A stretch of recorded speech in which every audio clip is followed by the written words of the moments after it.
पिछले स्पॉइलर में यह उल्लेख किया गया था कि हालांकि अमर हत्यारे की उपस्थिति लो फेंग के लिए एक घातक खतरा पैदा कर रही थी, लेकिन वास्तव में उसकी सुरक्षा अभी भी सुनिश्चित थी। आखिरकार उनके मोशा कबीले क्लोन ने पहले ही खुद को ज़िग के रूप में प्रच्छन्न कर लिया था, जो दूरी पर छिपा हुआ था। यहाँ तक कि एक ब्रह्मांड आदरणीय भी इसका पता लगाने के लिए संघर्ष करेगा, अकेले एक अमर सेना भगवान को छोड़ दे जो उसके सामने है। मोशा कबीले क्लोन के बारे में जाने बिना कौन संदेह करेगा कि कीट अवशेषों के ढेर के बीच सैकड़ों लाखों में संख्या के साथ एक जीवित प्राणी छिपा हो सकता है। हाथ में इस ट्रम्प कार्ड के साथ लो फेंग ने आराम महसूस किया। एक बार अपनी सुरक्षा की पुष्टि करने के बाद उन्होंने इस हत्या के प्रयास को अपनी सीमाओं का परीक्षण करने के लिए एक दुर्लभ अवसर के रूप में माना, जो पहली बार अपने और अमर स्तर के बीच की खाई का अनुभव करना चाहते थे। इस प्रकार जब अमर हत्यारे के आश्चर्यजनक हमले का सामना करना पड़ा, तो लो फेंग ने निर्णायक रूप से वापस लड़ने के लिए अपने गोल्डन हॉर्नेट बीस्ट क्लोन का इस्तेमाल किया। उसी समय जैसे ही गोल्डन हॉर्नेट बीस्ट दिखाई दिया, लो फेंग ने विभिन्न एनहांसमेंट सीक्रेट तकनीकों और ब्लड रिवर पावर का उपयोग करने में कोई समय बर्बाद नहीं किया। पूरी तरह से बाहर जा रहा था। यदि हम मूल कहानी का उल्लेख करते हैं तो लो फेंग को अब तक गुप्त मैनुअल का अध्ययन करने का पहला चरण पूरा कर लेना चाहिए था। हालांकि एपिसोड 163 से ऐसा लगता है कि लो फेंग ने अभी तक उस तकनीक में महारत हासिल नहीं की है जो उसके आनुवंशिक जीवन रूप स्तर को स्वायत्त रूप से विकसित करने में सक्षम बनाती है। निस्संदेह यदि हम उनके पृथ्वी से प्रस्थान के बाद के समय को देखें तो यह निश्चित रूप से उनके मानव शरीर के लिए साधना के प्रथम चरण को पूरा करने के लिए पर्याप्त है। हालांकि समय की कमी के कारण गोल्डन हॉर्नेट बीस्ट क्लोन ने पहले चरण की खेती पूरी नहीं की होगी। क्या इसका मतलब यह है कि गोल्डन हॉर्नेट बीस्ट की युद्ध शक्ति कमजोर हो जाएगी? मेरा ऐसा विचार नहीं है। आखिरकार गोल्डन हॉर्नेट बीस्ट और अमर के बीच की लड़ाई अपने आप में एक प्रमुख आकर्षण है और प्रोडक्शन टीम निश्चित रूप से इसे बढ़ाएगी। शायद वे खेती के समय को कम कर सकते हैं या आनुवंशिक जीवन रूप विकास की कमी की भरपाई के लिए दुनिया के देवता गुप्त तकनीक के परिणामों का उपयोग कर सकते हैं। यह उल्लेखनीय है कि जन्मजात गुप्त तकनीकों के विपरीत संसाधन निवेश के माध्यम से विश्व के देवता के आयाम प्रभाव को बढ़ाया जा सकता है। दुर्भाग्य से गोल्डन हॉर्नेट बीस्ट के बढ़ने पर यह वृद्धि प्रभाव कम हो जाता है। इसके अलावा लो फेंग की वर्तमान स्थिति के साथ भी कुछ दुर्लभ धातुओं को प्राप्त करना अभी भी मुश्किल है। यही कारण है कि पूरे इतिहास में सुनहरे सींग वाले जानवर अक्सर केवल दुनिया के देवता के पहले चरण की खेती करते हैं। हालांकि लो फेंग ने सीमाओं को तोड़ दिया है और दूसरी परत में छोटी प्रगति की है। यदि एनिमेशन इसे महान सफलता स्तर पर सेट करता है तो यह गुप्त मैनुअल के पहले चरण से आयाम प्रभाव को पूरी तरह से क्षतिपूर्ति कर सकता है और यहां तक कि पार भी कर सकता है। अंतर केवल इतना है कि गुप्त मैनुअल से भौतिक वृद्धि स्थायी है, जबकि गुप्त तकनीक को हटा दिए जाने के बाद दुनिया के देवता का आयाम प्रभाव सामान्य हो जाएगा। कहानी पर वापस, जैसे ही गोल्डन हॉर्नेट बीस्ट दिखाई दिया, इसकी भारी आभा ने अमर हत्यारे को गलती से विश्वास दिलाया कि यह शिखर विश्व मास्टर स्तर पर पहुंच गया है। हालांकि फिर भी उन्होंने कोई ध्यान नहीं दिया। उनकी नजर में यहां तक कि एक शिखर विश्व मास्टर स्तर का गोल्डन हॉर्नेट बीस्ट भी अमर के हमले के लिए कोई मुकाबला नहीं होगा। यह सर्वविदित है कि एकीकृत कानूनों का उपयोग करने वाले हमले केवल शारीरिक शक्ति पर निर्भर लोगों से बहुत भिन्न होते हैं। अमर स्तर में प्रवेश करने का अर्थ है कम से कम एक निचले कानून पर पूर्ण महारत हासिल करना। संपूर्ण कानून द्वारा गठित कानून डोमेन अविश्वसनीय रूप से शक्तिशाली है। तथाकथित लॉ डोमेन एक अद्वितीय प्राकृतिक कानून शक्ति है जो अमर को दी जाती है जब वे ब्रह्मांड के मूल कानूनों द्वारा प्रदान किए जाते हैं। चाहे वह धातु का नियम हो, अग्नि का नियम हो, बिजली का नियम हो या किसी अन्य प्रकार का डोमेन हो, उनके बीच कोई अंतर्निहित शक्ति अंतर नहीं है, क्योंकि वे सभी पूर्ण निचले स्तर के कानून से निर्मित हैं। इस कारण से अमरों के बीच लड़ाई में लॉ डोमेन अक्सर एक दमनकारी लाभ नहीं बनाता है, क्योंकि उनकी तीव्रता समान होती है और न ही ऊपरी हाथ हासिल कर सकती है। यही कारण है कि अमर शायद ही कभी युद्ध में लॉ डोमेन पर भरोसा करते हैं, लेकिन वे अक्सर इसका उपयोग पता लगाने और प्रारंभिक चेतावनी के लिए करते हैं, दरारों से फिसलने वाली किसी भी मछली को स्वीप करने या घात को रोकने के लिए।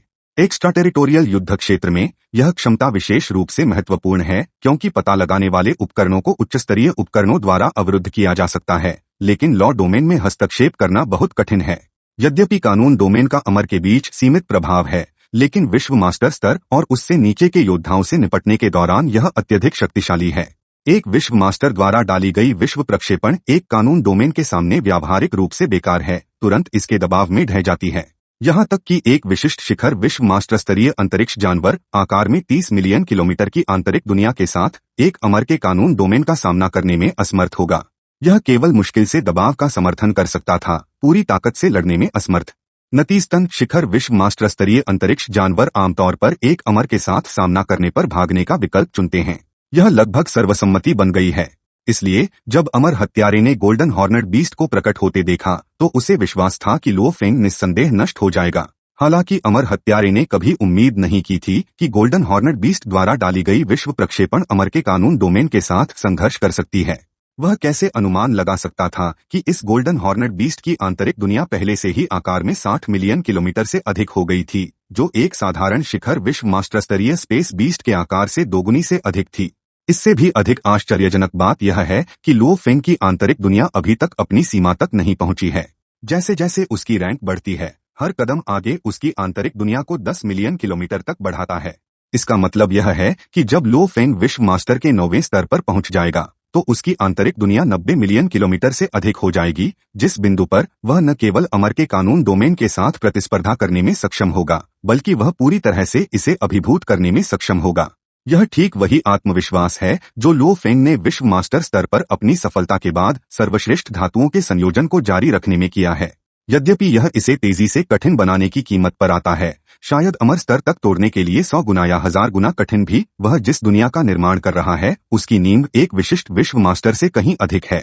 विशाल और स्थिर विश्व प्रक्षेपण गोल्डन हॉर्नेट बीस्ट को बिना किसी डर के अमर हत्यारे का सामना करने की अनुमति देता है, वास्तव में सीधे टकराव के लिए एक ट्रम्प कार्ड रखता है। इसके अलावा विभिन्न एनहांसमेंट सीक्रेट तकनीकों और ब्लड रिवर पावर के समर्थन से गोल्डन हॉर्नेट बीस्ट भयानक युद्ध शक्ति को उजागर करता है। इसका दाहिना पंजा टीयर द स्काई स्वाइप के साथ हमला करता है, जो बीस्ट गॉड की आभा को मूर्त रूप देता है और अमर हत्यारे की उग्र लौ जैसी लंबी तलवार के साथ आमने सामने टकराने का प्रबंधन करता है। प्रत्येक हिंसक टक्कर अंतरिक्ष में लगातार दरार का कारण बनती है, शॉकवेव्स पूरे क्षेत्र को हिला देती हैं, जैसे कि इस कचरा सितारा डोमेन के स्थानिक अवरोध भी तनाव को सहन नहीं कर सकते हैं। गोल्डन हॉर्नेट बीस्ट वास्तव में अमर हत्यारे के साथ समान स्तर पर लड़ रहा है, न तो पक्ष ऊपरी हाथ हासिल करने में सक्षम है।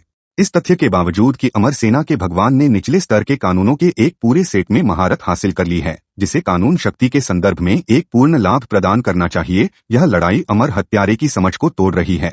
आइए यह न भूलें कि एक साधारण अमर आर्मी लॉर्ड की कानूनों की समझ आमतौर पर केवल स्वर्गीय पुल के 10वें स्तर तक पहुंचती है। लो फेंग हालांकि अभी तक धातु के कानून में पूरी तरह से महारत हासिल नहीं कर पाए हैं, अंतरिक्ष के कानून की अपनी समझ में इस अमर हत्यारे से बहुत आगे निकल गए हैं। ये दो मूलभूत कानून एक दूसरे के पूरक हैं और मूल रूप से विलय करते हैं, जिससे लो फेंग को स्वर्गीय पुल की 10वीं परत के बराबर समग्र ताकत रखने की अनुमति मिलती है।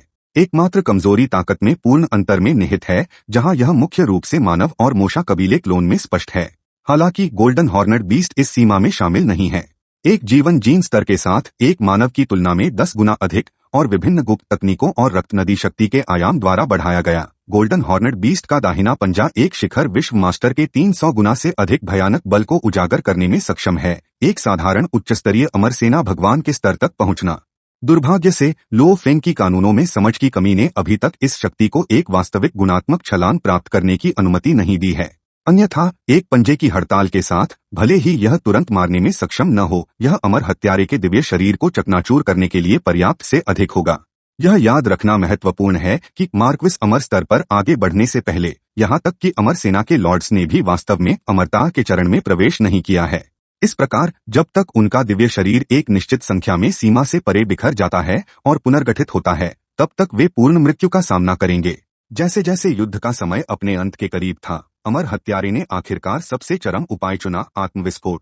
आपको आश्चर्य हो सकता है कि दोनों पक्ष जल्द ही परिणाम क्यों नहीं तय कर सके। अमर हत्यारे ने उलझना क्यों बंद कर दिया और इसके बजाय लो फेंग के साथ मिलकर नष्ट होने का विकल्प चुना। इससे पहले मैंने उल्लेख किया था कि स्टारफील्ड स्क्रैपयार्ड में सब कुछ बुद्धिमान प्रणालियों द्वारा कड़ाई से निगरानी की जाती है। हत्या से पहले क्षतिग्रस्त डिटेक्टर ने सिस्टम में एक असामान्य रिकॉर्ड छोड़ा होगा। लो फेंग द्वारा भेजे गए संकट ईमेल के साथ संयुक्त बुद्धिमान प्रणाली अपने प्रोटोकॉल का पालन करते हुए अंतः आपातकालीन प्रक्रिया को सक्रिय करेगी और वहां तैनात ब्रह्मांड आदरणीय को संकट संकेत रिले करेगी। पूरी प्रक्रिया में 2 मिनट से अधिक समय नहीं लगेगा। यह देखते हुए कि युद्ध का समय अपनी सीमा के करीब पहुंच रहा था, अमर हत्यारे ने फैसला किया कि वह अब सीमित समय के भीतर लो फेंग को सीधे नहीं मार सकता। हालांकि एक गुलाम हत्यारे के रूप में उसे पूरी तरह से आदेशों का पालन करना था और अपने मिशन को पूरा करना था। इसलिए उन्होंने सबसे चरम निर्णय लिया, अर्थात आत्मविस्फोट। लो फेंग के साथ मिलकर नष्ट हो गया। आमतौर पर जब एक अमर सेना भगवान आत्मविस्फोट करता है तो शक्ति एक तारे के विनाश के बराबर होती है और विस्फोट के बाद लाखों किलोमीटर तक फैल सकता है। लेकिन इस अमर हत्यारे का आत्मविस्फोट, जिसने आग के कानून में महारत हासिल की, कल्पना से कहीं अधिक भयानक था। आग का कानून अपने उच्च तापमान और हिंसक प्रकृति के लिए जाना जाता है। बिना किसी चेतावनी के खुद को विस्फोट करना और हिंसक ऊर्जा की एक धार को उजागर करना एक प्राकृतिक आपदा की तरह था। गोल्डन हॉर्नेट बीस्ट बचने के लिए बहुत करीब था, विस्फोट को सहन करने के लिए मजबूर था। हालांकि जब विनाश ऊर्जा एक तारे की तुलना में गर्म सब कुछ खा गई, यहाँ तक कि अंतरिक्ष का बहुत कपड़ा भी झुलस गया, मुड़ गया और पिघल गया। गोल्डन हॉर्नेट बीस्ट कैसे बच सकता है? जीन उत्परिवर्तन द्वारा मजबूत किया गया केवल सही पंजा, जो 100 ब्लड रिवर क्रिस्टल से लाभान्वित हुआ, विस्फोट का सामना कर सकता था, जबकि इसके आंतरिक अंगों सहित इसके शरीर के बाकी हिस्सों को राख में बदल दिया गया, केवल हड्डियों को छोड़कर एक कंकाल फ्रेम जैसा दिखता था। उधर 80,000 किलोमीटर दूर मोशा कबीले का क्लोन विस्फोट को रोकने वाली कीटभक्षी लाशों की मोटी परत के कारण बच गया। सबके बाद शिखर विश्व मास्टर स्तर ज़िर्ग योद्धाओं के लाखों लोगों के शरीर ढेर हो गया था, एक भयानक रक्षात्मक बाधा बनाने। फिर भी विस्फोट के केंद्र के 100 किलोमीटर के भीतर की जगह पूरी तरह से आग की लपटों से जल गई, जो शून्य में बदल गई। लो फेंग, जो तबाही से बच गए, विस्मय की भावना से भर गए, यह महसूस करते हुए कि खतरा खत्म नहीं हुआ था।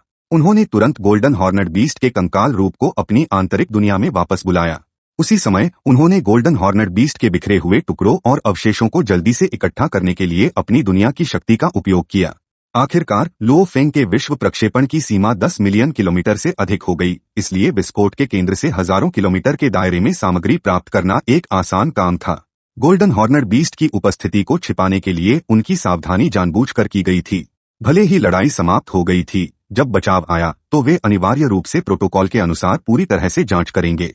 लो फेंग पीछे कोई निशान छोड़ने का जोखिम नहीं उठा सकता था। आपको आश्चर्य हो सकता है, क्या अमर हत्यारे ने अपनी मृत्यु से पहले ज़िर्ग कबीले में गोल्डन हॉर्नेट बीस्ट के बारे में जानकारी नहीं भेजी होगी?